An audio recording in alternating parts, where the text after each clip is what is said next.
XM or experiential marketing is definitely kind of having a rebirth over the past few years, and the power of one-to-one connection between consumer and brand, and the idea of kind of seeing something and feeling it and bringing it to life definitely has its power and scale.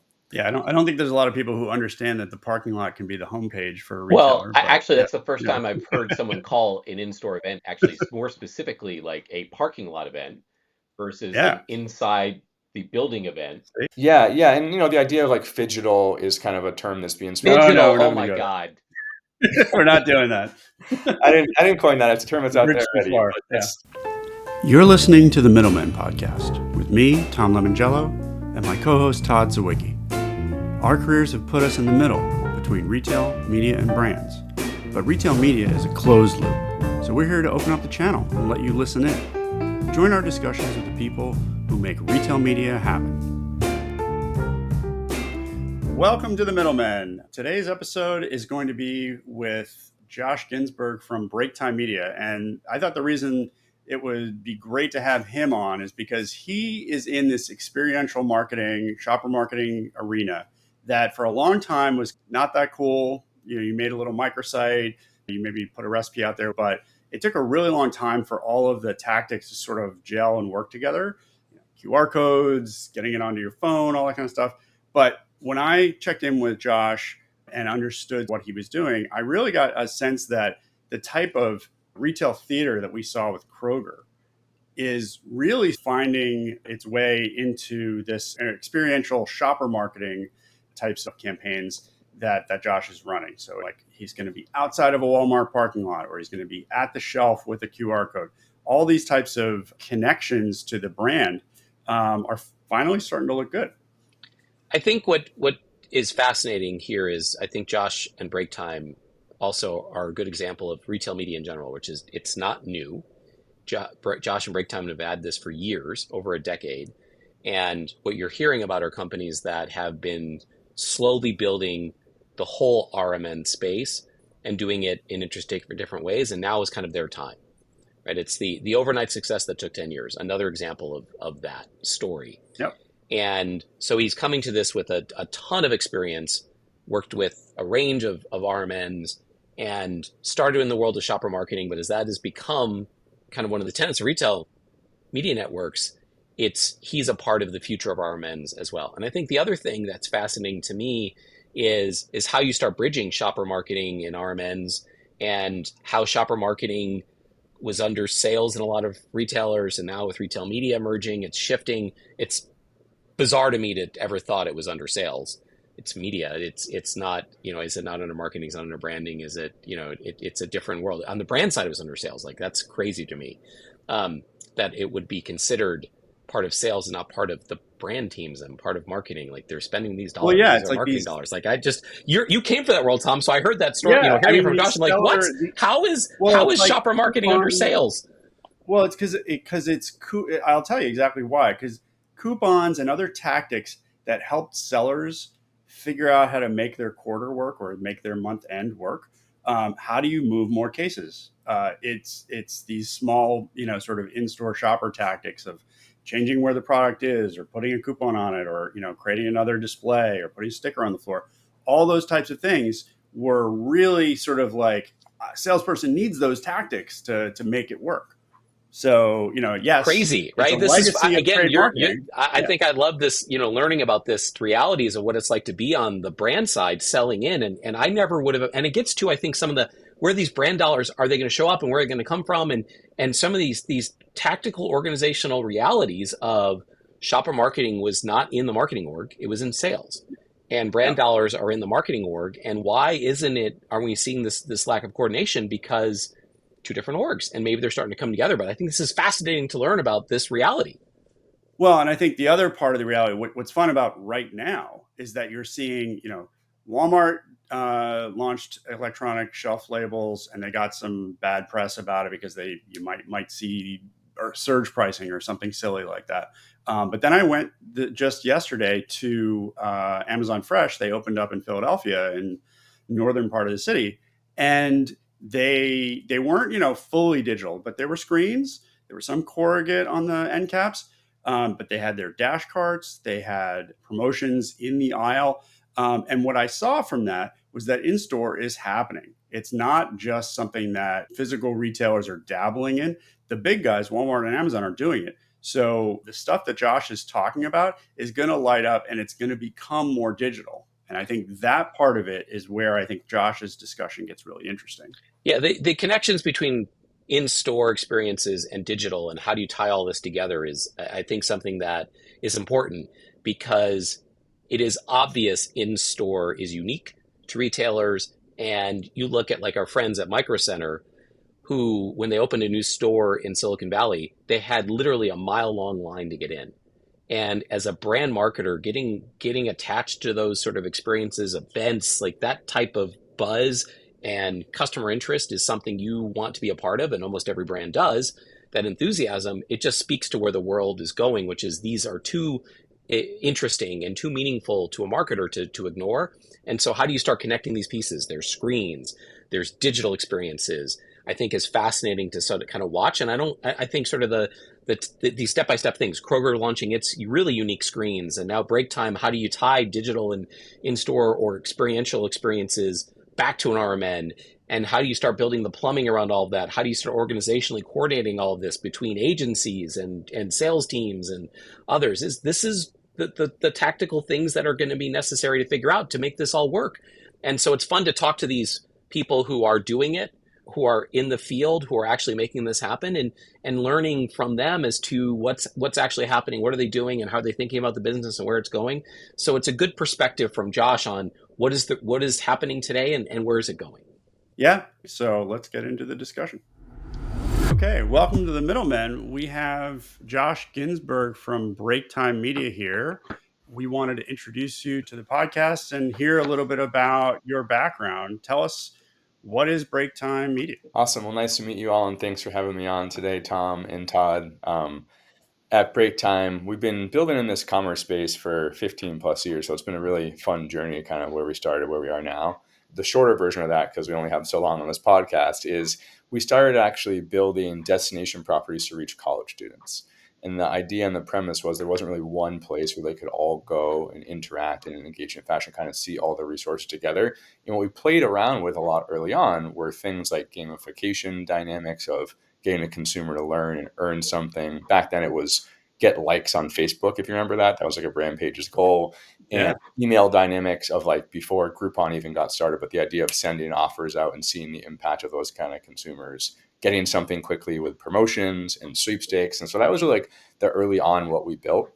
About 10 years ago, we launched Breaktime Media, and the goal with Breaktime was to focus specifically on CPGs and the needs and kind of like the pre-shop phase to reach a consumer, understand the difference and the impact that all these CPGs have, and help to storytell that to consumers through really personalized, really engaging, and really interactive content. And so we've been out building in this space, for 10 plus years now, focused on CPGs using really engaging content as a way to reach shoppers kind of wherever they are and help move them all along the path of purchase journey into retail with commerce. We talk about it today as we help shoppers figure out what to buy and where to buy it. And so for us, that means using our really engaging content that might be plugged in at shelf off of a point of sale or a QR code on pack. It could be within a brand's website or, connected into some of their retail media activation or across a network audience that we have with influencers. Wherever that shopper is, we're going to reach them with this content, allow them to choose to interact and engage, and then make it fun, make it bite-sized and digestible, and really have them understand, oh, I didn't know about these new products. That's cool. This recipe sounds relevant to me. Let me get this into my cart, and maybe here's an offer to purchase later. And so that's really what we're doing with the world's biggest CPGs, is helping them reach consumers through more engaging, more interactive, and more personalized content, and then driving measurement to show, hey, this is having a much bigger impact than some other media tactics. Okay. I've seen this world evolve a little bit. If you think about this 10 years ago when you started, all these CPG brands had grand plans, but the tools were kind of terrible, right? Like it was build a website, try to get people to go to it. Never really worked. And then you mentioned getting Facebook's likes. And so I think that made it a little bit easier. But when I was working on this type of thing in the retail media space, it was more trying to get somebody to add something to their cart really quickly or add a bundle of products. And I could see like recipes starting to happen and things like that. But it still was kind of clunky. How has that changed? Yeah, I think, technology obviously has accelerated and allowed us to really advance that and make much more curated, personalized experiences for consumer. I think it's also about like where are you reaching that consumer and with what content. You mentioned brand sites, and brand sites do a great job of telling some overall product details, bringing the brand to life, but they're not always commerce enabled, and they're certainly not set up and enabled so that a shopper at Walmart or a shopper at Target can kind of get what they need and have it personalized.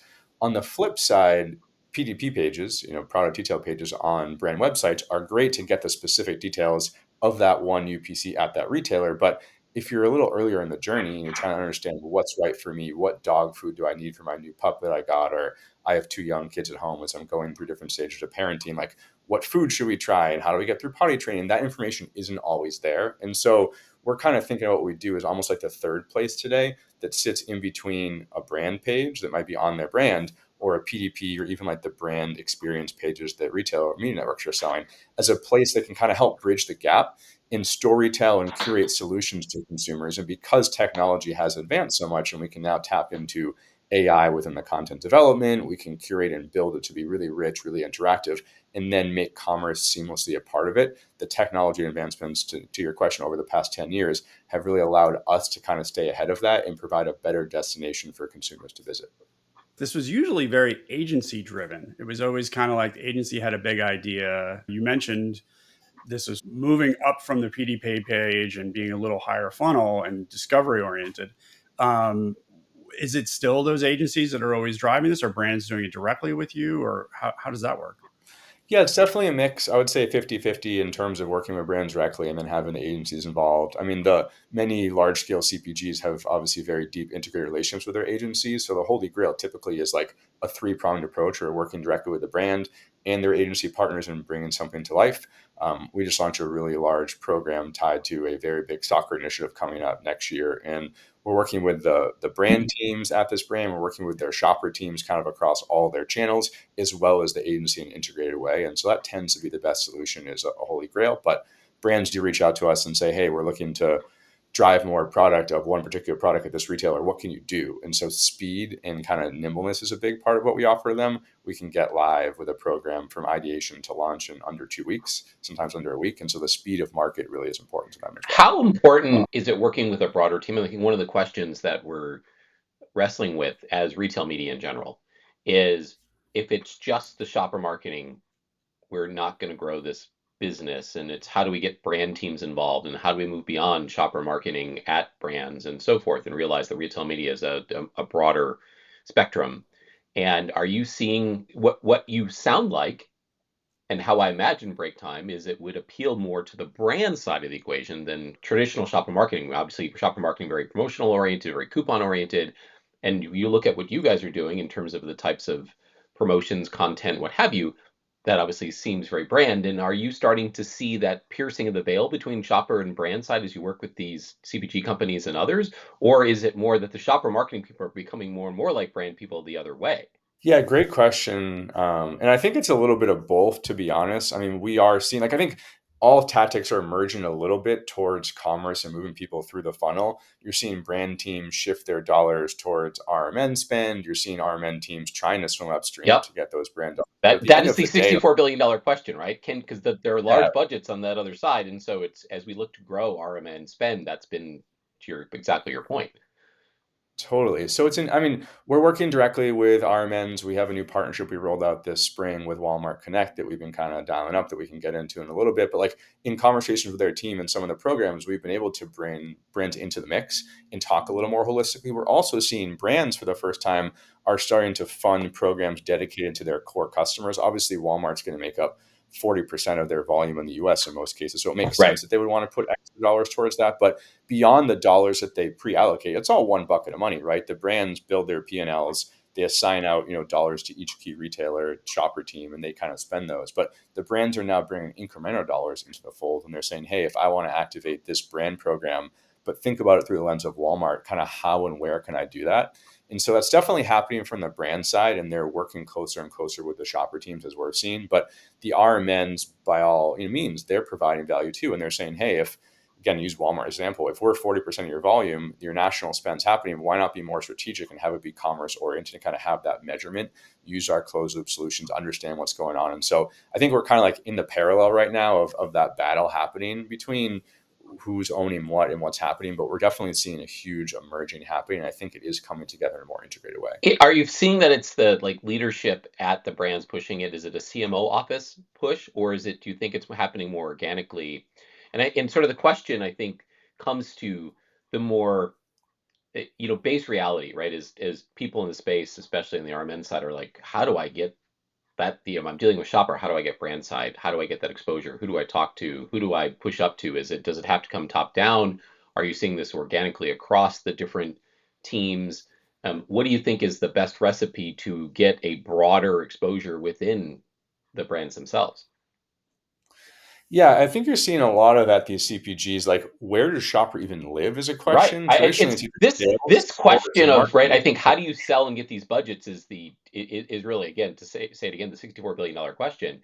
And it's been fascinating to sort of talk to people about, because when you talk to the brands, right, the CMO is like, yes, we have to be more coordinated. And then, I think the shopper people are like, I'd love to get my brand dollars. But I think on the brand side, I don't know if they're always as holistically aware of these things unless someone brings an RMN type exposure to them. I think obviously the rise of RMNs is sort of forcing this, but I think that's interesting to witness this sort of tactical development emerge. And it's always fascinating to hear the differences of how people have been successful bridging those gaps. Yeah, yeah, definitely. I mean, we have a benefit in the fact that we kind of do have core solutions for each one. And to your point earlier, they are merging together a little bit. Like talking to a shopper uniquely at Walmart does need to be different so we can personalize the Right. experience around that, or an HEB shopper or a CVS shopper. But inherently, those tactics of like getting onto lists and getting people to add items to cart and coupons and rewards and purchase, like that's moving more upstream to even be awareness driven tactics. So you mentioned that our platform, like, feels and looks a lot like that awareness and content engagement, which it does to start, but we then use that to really effectively move people through the funnel. And our clients are finding that that ends up converting a lot more effectively than just driving plain media to one and kind of seeing what converts there. But yeah, back to your core question, leadership for sure. I mean, a lot of reorgs are happening, but I feel like a lot of the CPGs we work with, every maybe 3 or so years, it shifts from, okay, let's have like category based Right. teams where have all the shopper groups kind of on those teams rolling up to a personal care kind of body line. And then it shifts back to, okay, let's just have our key categories and then have those category owners with mass and drug and dollar kind of flow into the brand. So there is a shift. We've seen it work, I think both ways, but really it just seems like if sales and marketing can be unified and working together, which I think in any business is a challenge, right? But when that's happening at these CPGs, that's where it is most effective and they're kind of working in lockstep and we see the results tend to be a lot Well, you stronger. said something interesting there, right? Sales from the brand standpoint. And I think that's an interesting thing to call out, which is there are plenty of brands where shopper marketing rolls up to sales and brand rolls up to marketing. And you really are dealing with church versus state, right? In terms of some of the differences in the orgs. And that might be a good thing to sort of cloud. If shopper is part of sales and brand is part of marketing, that's a lot harder bridge versus if shopper marketing is a part of and rolls up to the CMO, then that bridge is obviously a lot easier. It within one org. And that might be something to sort of point out, like the hey world, shopper marketing probably shouldn't live in sales any longer. It is a marketing Yeah. function. And you brand listeners, I would be waving that flag like, wait a second, this is no longer sales dollars. These are really marketing dollars. Yeah, and I think the tactics, and this would be good to sort of help the listeners or the viewers, hopefully, because you're going to show us some demos too, um, to get the breadth of like what's really happening in the store and around the store. So tell us a little bit about the Walmart relationship and what are the types of things and those tactics that you're doing, because those do live under sales because they are pretty much ways of getting somebody to close the sale and driving down the funnel. But that, to Todd's point, those could very easily be marketing tactics. It's just the way that trade has worked out currently.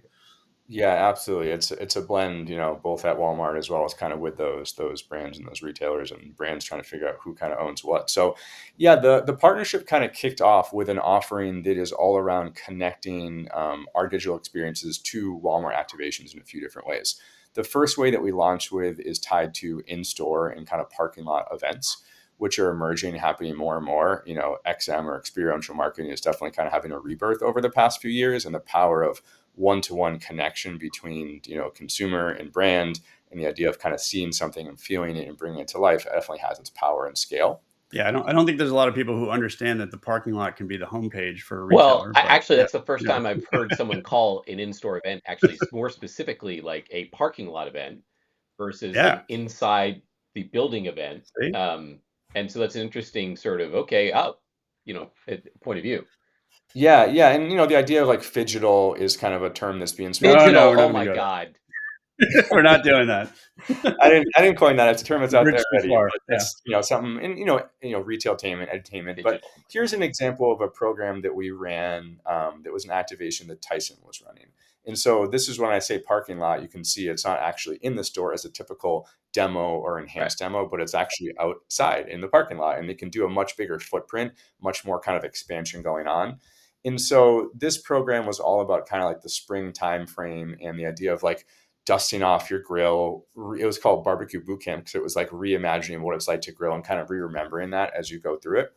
We were brought in as a partner to help kind of scale and amplify this program because these events are amazing. And if you go to them and you get to try these ribs and play a game, it's impactful. But the program ran at 5 Walmart stores, and there was like a really cool barbecue country concert music festival they went to as well. But the idea of kind of bringing in a digital solution is how can this be scaled to reach a wider audience? How can we add more commerce components to it, not only day of, but if you guys are across the country and you're never going to visit these 5 stores, how can you still go through this barbecue boot camp experience, have it bring to life, go through some of the same games, see some of the same recipes? And so that's the first solution that we brought to market at Walmart and Walmart Connect. And here's a version of like the digital experience that we ran.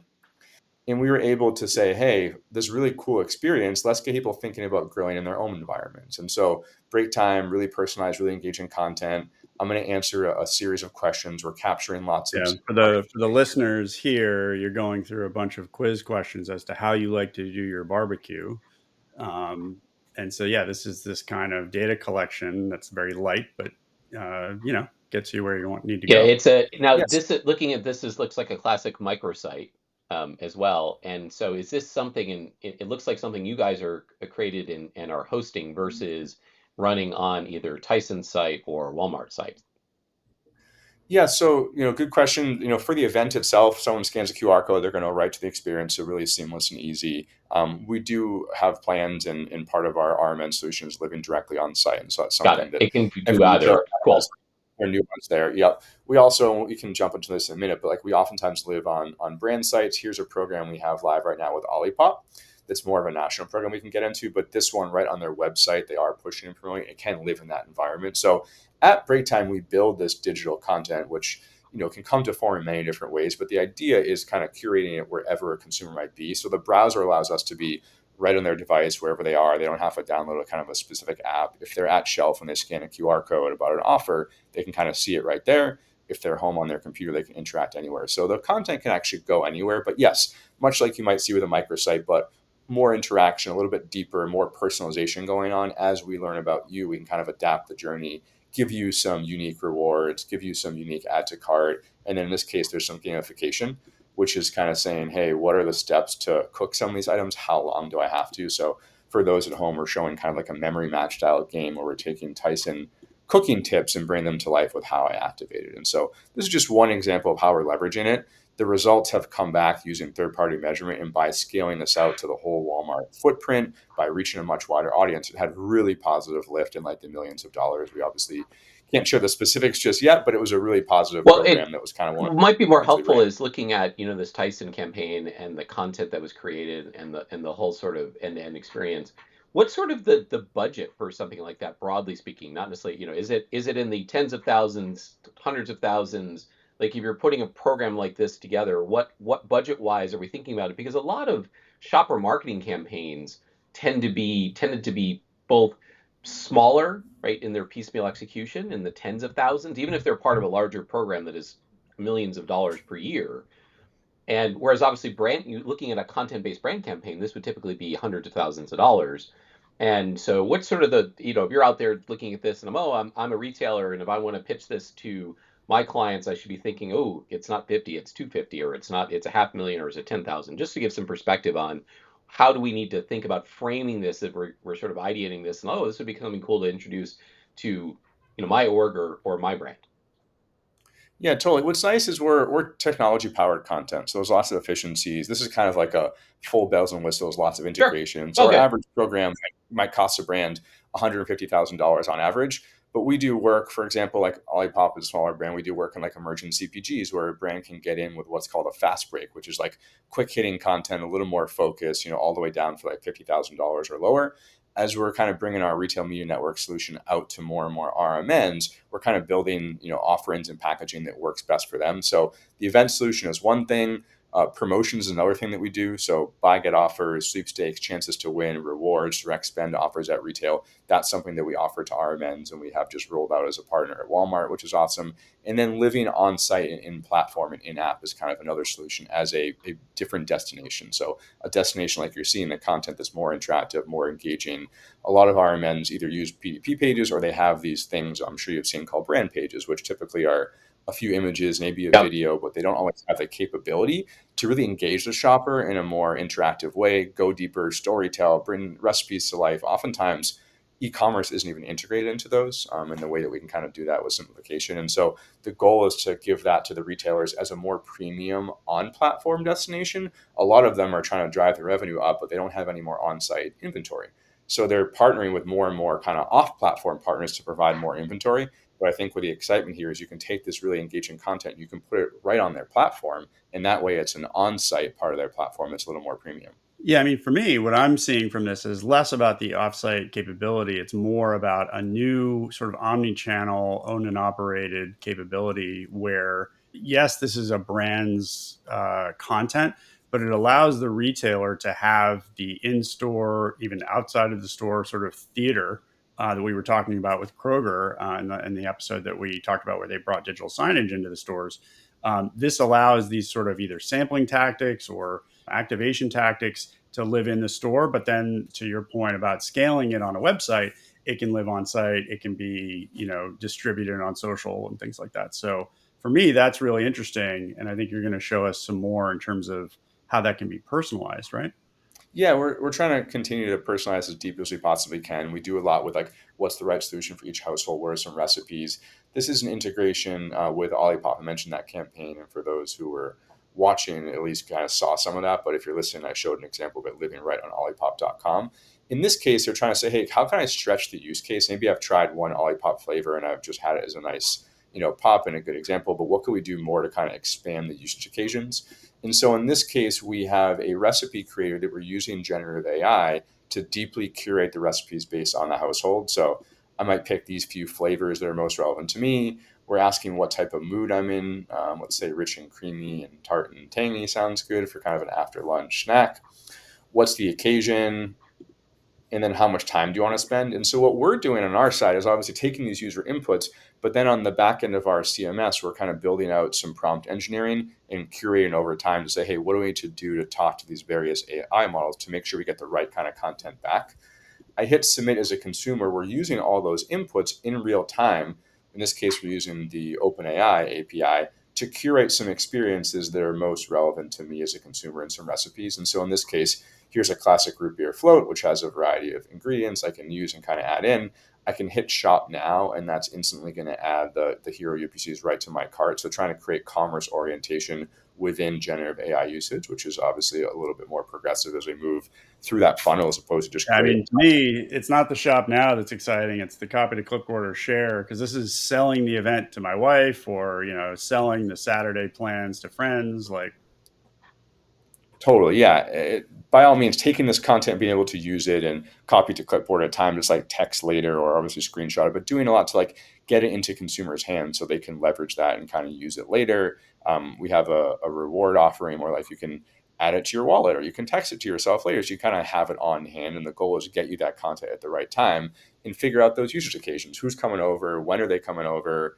What are they into? What are their dietary preferences? And that kind of like zero party data that you can only get in the moment is part of what's allowing us to really, curate this around the needs of each individual What's shopper. fascinating to me is, looking at this sort of recipe content is historically those sort of activations around microsites, branded experiences had been on the brand side. And I think one of the challenges with shopper marketing has always been it's been so promotion and transactional oriented, it's been hard to shoehorn in branded experiences or brand like content or make uh, the appeal to even the brand teams, right? When they look at the tactics and the placements and the inventory, they kind of go, shopper marketing isn't for us and the brand and what we want to do.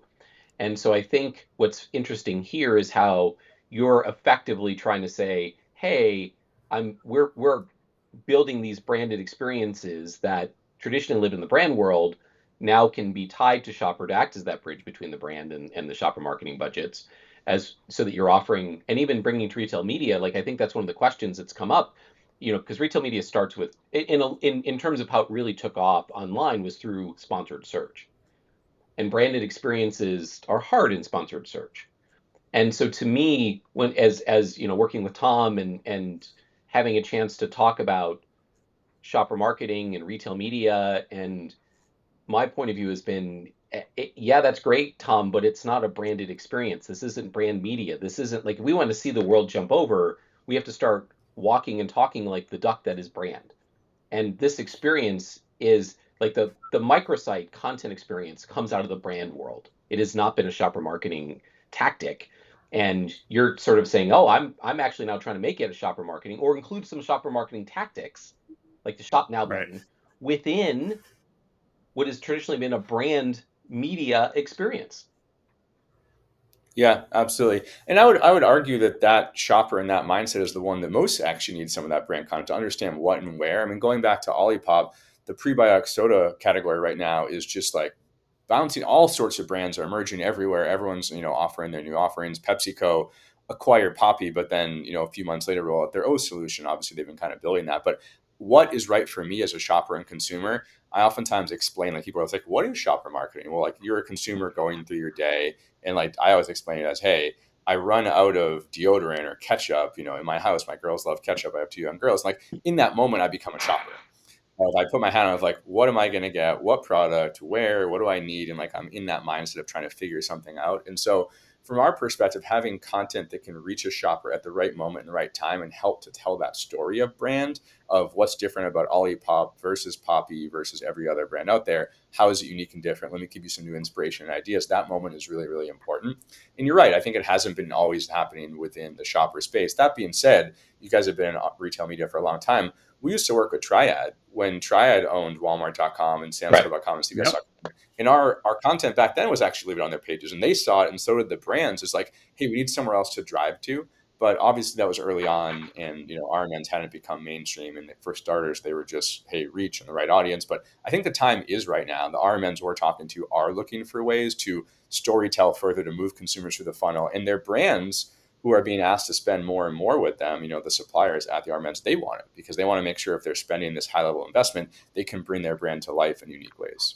So there's another thing here that was missing and that was too early when we were doing it at Quotient was influencer. And I think what we sort of figured out was that the CPG world needed micro influencers because shopper budgets were small, to Todd's point.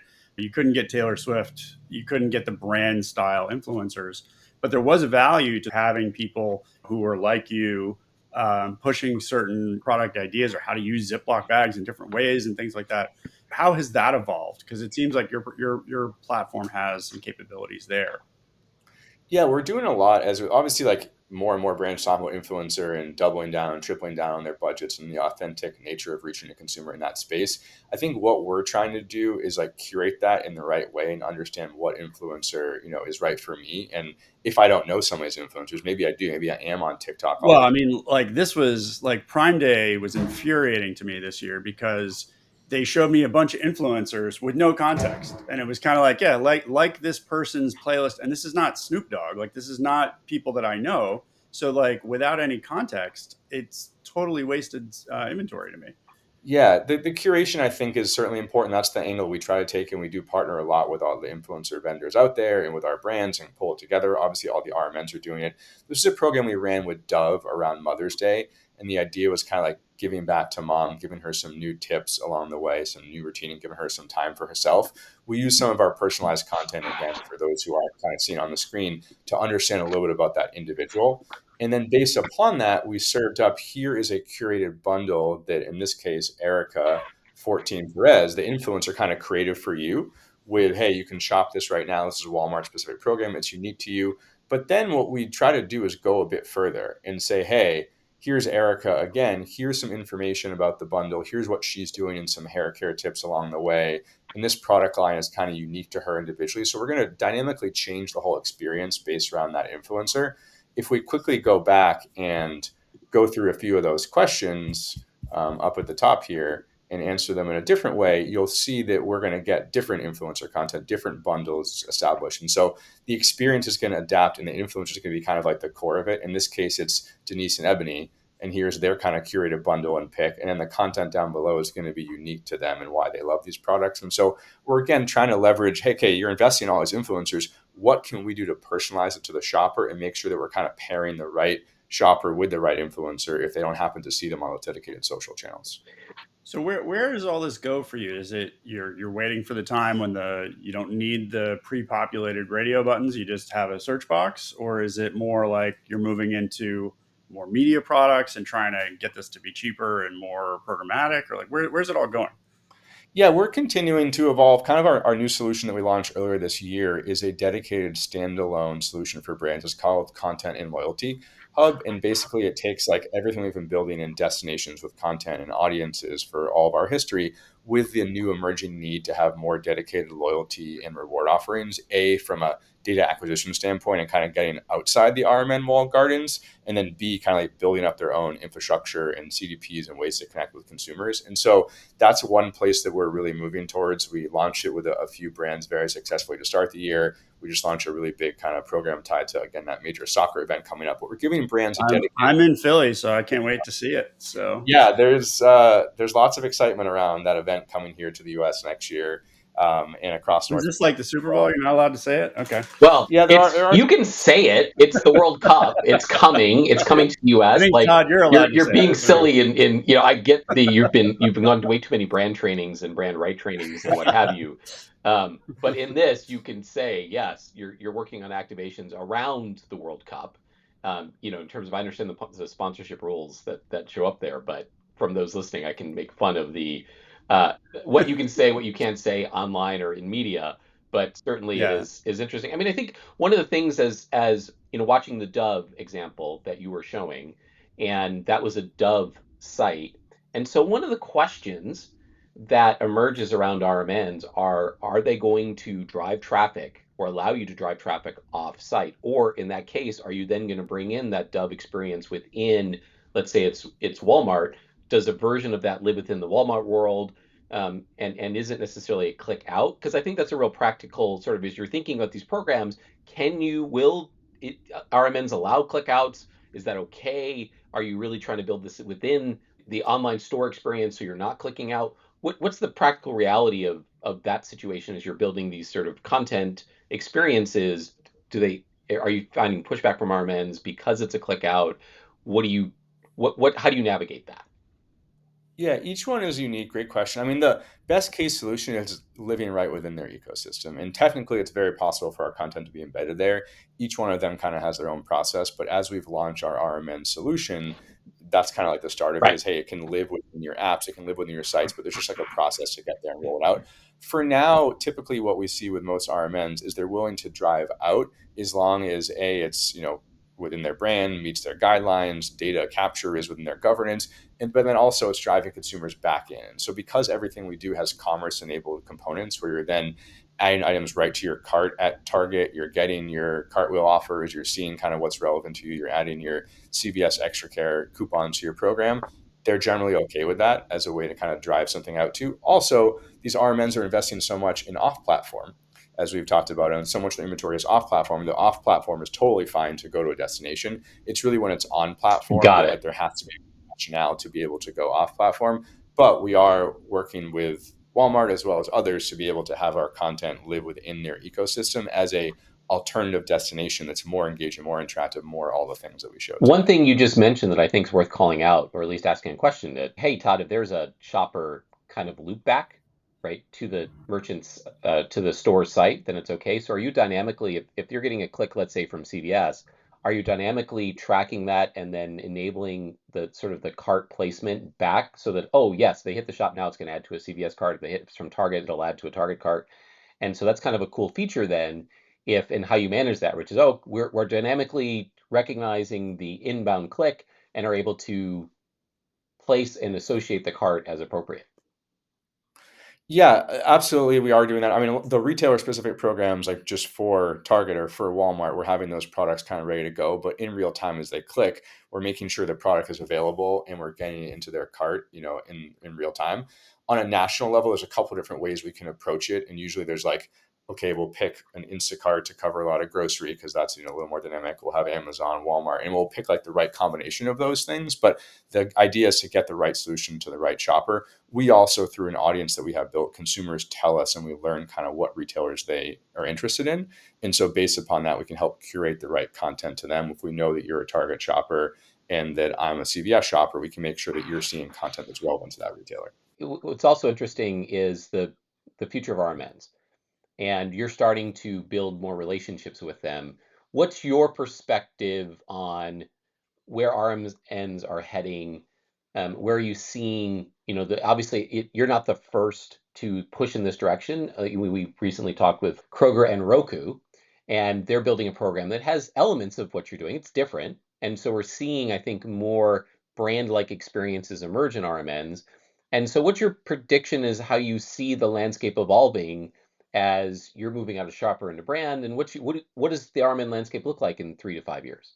Yeah, I think that's a great question. You're seeing, those CTV kind of partnerships everywhere. Roku is a good example. Obviously, Walmart acquired Vizio and is using their inventory across the board. Disney's partnering with everyone. So like top of funnel and bottom funnel are merging together, and the RMNs are trying to like connect the dots on that. I think from our perspective, we're trying to see that the retailers that like can become destinations and become like the new content hubs. They're trying to build recipe hubs. They're trying to build content within app. That really feels like the key to monetization. Eventually, if everyone's partnering with Disney and if everyone's partnering with their own CTV solution, it doesn't have as much differentiation at that point in time. And like I would go back to, is the consumer in that mindset to shop? Maybe they're not. But when they're moving kind of through the funnel and they're thinking about shopping already, at that point in time, I'm open. When I'm building my list for my family every week, like I'm thinking about new solutions, new recipes. And so I'm very open in that moment to be able to consider new ideas and new products and new components. So like, can RMNs help to come up with more engaging, more interactive solutions to kind of add items to lists? We'll see. I think in the next 3 to 5 years, we'll definitely see a lot more, connectivity into other platforms. But AI for sure is going to be the solution to personalization. I think we kind of got that a little bit ago with like search bars versus prompts, and even getting away from search bars, but like chat and really kind of coming up with a curated experience around each consumer feels like where things are going to have to go. RMNs are definitely going to have to lead the charge there and be able to use AI as a way to help curate, all of our needs as shoppers individually. So personalization really feels like the way that RMNs are going to have to continue to go to own those dollars. And if they can do that, and they can effectively show that a dollar spent is leading into a positive impact and incremental sales, then it seems like brand dollars will kind of keep flowing more towards RMNs and away from traditional sources. What you were just talking about sounds like we're going to see some of the promo artifacts coming in. You do a search in ChatGPT, wherever else you like to use AI, and that answer that comes back, if there are promos from a Walmart versus, and it's sort of putting the retailers against each other versus the brands against each other in that scenario, because on the retailer site, they're aggregating where the brands show their best promotions and their sponsored listings. Now it seems like the retailers are going to be the ones fighting within the chat apps. Yeah, and I think they already are, and you're hearing like Gemini is rolling out their paid offering within the idea of GEO versus SEO, and like getting towards generative search. Same things kind of happening across the board with ChatGPT and their solutions, but everyone's figuring out how to like commerce and modify. I think a lot of the destinations are starting to reach consumers where they are. Of course, TikTok Shop is doing a lot. Like, how can you get to where that consumer is in that mindset? So what we're trying to make sure we're doing is using content again wherever a consumer is interacting, whether it's in an RMN or elsewhere, but just be something that's unique and allows them to get from, okay, I'm not ready to buy and hit add to cart just yet. I need to be a little more intentional, understand what and why and what's relevant for me. So do feel that personalization is there. We're doing, everything we possibly can to connect into AI and leverage it not only to build our content, but to kind of curate and personalize a lot more with consumers. But I think we're in for a fun 3 to 5 years with the emergence and the speed that everything's happening, within commerce and of course with AI now added into the mix. Well, we hope over the next 3 to 5 months that we run into you more. You're going to be our experiential guy. I guess we'll see you at grocery shop next. Yeah, it's coming up quick, but yeah, I guess a month and a half now we're already being in Vegas, so we'll see you there. Cool. Well, thanks for joining the Middleman.